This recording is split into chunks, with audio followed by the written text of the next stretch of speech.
Chicken korma রান্না করছি, সব রান্নার দিকে আমার এমন মানে রান্নাঘরটা সে মানুষজন গেলে এখান থেকে দেখতে দেখতে দেখতে চায়।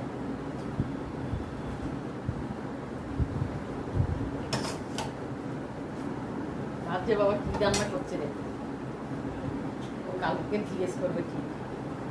যার রান্না ভালো লোকে এমনি দিয়ে দেয়। হ্যাঁ দূর থেকে গন্ধ পেলেই দিয়ে দেয়।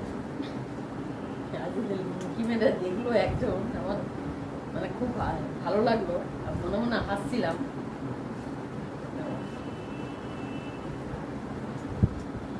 ওইটা আলু দম না? না খাওয়া হয়ে গেল তো? বন্ধুরা যেমনি ঝাল তেমনি সুন্দর হয়েছে। বাবু খেয়ে দেয়, তো ভাই তো বললো খুব সুন্দর হয়েছে মা।